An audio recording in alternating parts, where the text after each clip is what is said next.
retak dapat terjadi.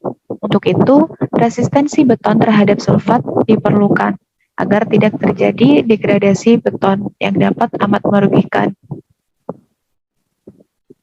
Selanjutnya adalah degradasi akibat reaksi silika alkali yang dapat menyebabkan deteriorasi terhadap beton.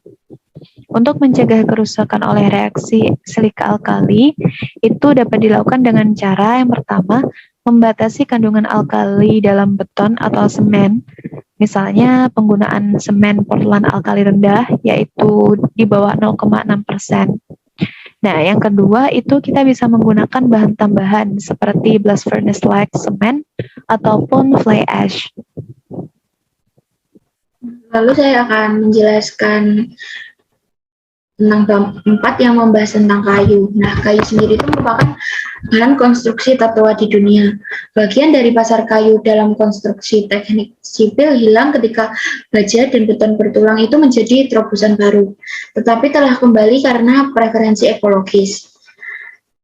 Kayu sendiri itu merupakan bahan yang terbarukan, sedangkan beton dan baja itu tidak. Untuk pemerintah sendiri itu juga mempromosikan penggunaan kayu sebagai bahan konstruksi dalam struktur teknik sipil. Pada kayu sendiri itu terjadi deteriorasi. Nah, pada deteriorasi ini memiliki banyak penyebab. Yang pertama yaitu pembusukan oleh jamur. Kenapa jamur bisa menyebabkan pembusukan pada kayu itu bisa dilihat dari siklus hidup jamur. Nah, ini untuk siklus hidup jamur sendiri itu ada ketika jamur itu berbentuk hifa. Nah, hifa ini sendiri akan tumbuh menjadi jaringan padat yang disebut miselium yang akan mempengaruhi kayu. Nah, hifa sendiri ini akan menghasilkan enzim yang menghancurkan selulosa dan lignin, di mana dua komponen tersebut itu merupakan komponen penting dari kayu. Lalu untuk penyebab deteriorasi yang selanjutnya itu degradasi oleh serangga. Nah, dari serangganya sendiri ini melibatkan kumbang, rayap, dan semut.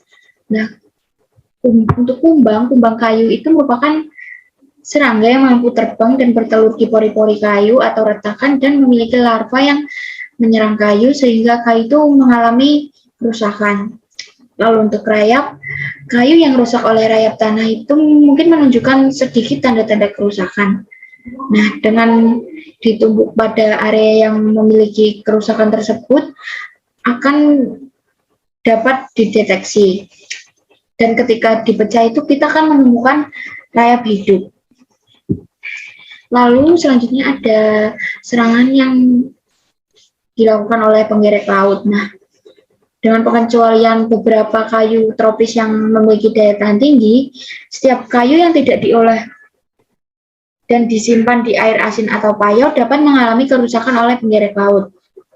Kecepatan terjadinya kerusakan tergantung pada iklim, polusi, spesies penggerek, dan faktor lainnya. Kerusakan terjadi itu paling cepat di iklim yang lebih hangat.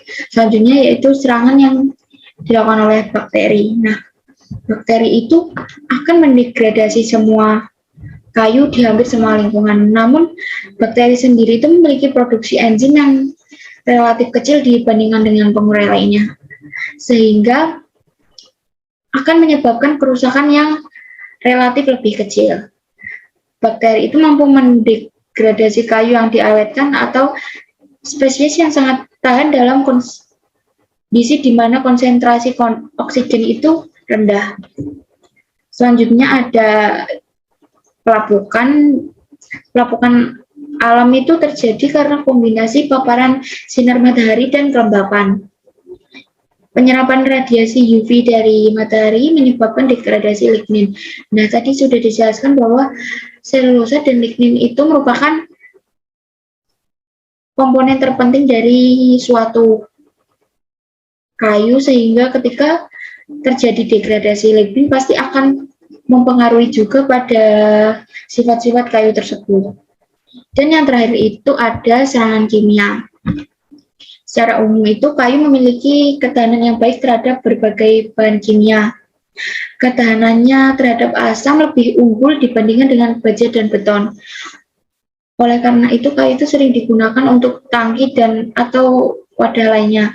Namun asam kuat dan larutan basa kuat itu juga dapat merusak kayu. Nah, untuk menghindari deteriorasi dari kayu itu, kita dapat melakukan upaya preventif, yaitu dengan perlindungan. Dari perlindungan kayu tersebut, itu ada 2 metode yang dapat kita lakukan. Yang pertama yaitu mengubah struktur lingkungan struktur kayu dan membuatnya tidak terlalu bertolak belakang dengan kayu. Hal ini dapat dicapai dengan adanya desain pelindung. Nah, rahasia umur panjang kayu itu terletak pada desain pelindung struktur. Nah, jamur tidak akan merusak kayu dengan kadar air di bawah 22% dan penggerek kayu tidak akan ada pada kayu dengan air yang berkadar 8%. Nah, dari teori tersebut dapat disimpulkan bahwa dengan menghindari air itu merupakan cara yang efektif dalam memperpanjang umur kayu. Nah, lalu untuk contoh desain pelindung sendiri itu sudah diterapkan pada jembatan beratap di Eguil, Swiss. Nah, untuk jembatan tersebut itu memiliki dek yang memiliki membran kedap air dan ditutupi dengan lapisan aspal. Nah, dengan metode tersebut terbukti efektif dalam melindungi struktur kayu karena sudah banyak jembatan beratap di dunia yang telah berfungsi selama lebih dari ratusan tahun.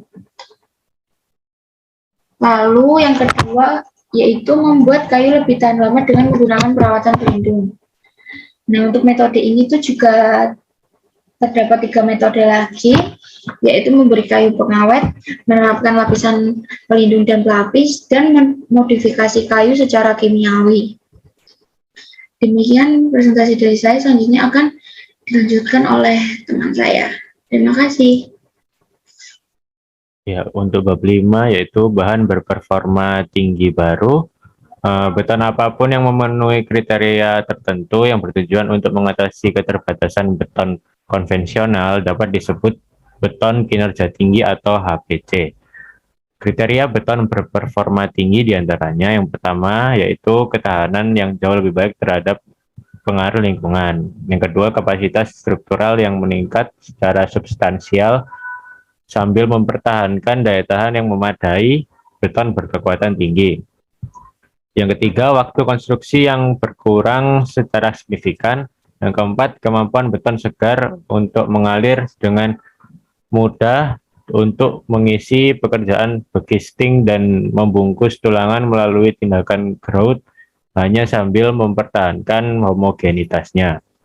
Oleh karena itu, tidak mungkin untuk memberikan definisi unik dari HPC tanpa mempertimbangkan persyaratan kinerja dari tujuan penggunaan beton. Peningkatan kekuatan bertepatan dengan peningkatan parameter daya tahan. Hubungan ini hanya akan berlaku dalam rentang komposisi yang dibuat dengan bahan baku yang sama, misalnya perubahan jenis semen dan penetrasi klorida tanpa perubahan besar dalam kekuatannya. Komposisi dan struktur mikro. Beton mutu tinggi diperoleh dengan langkah-langkah berikut.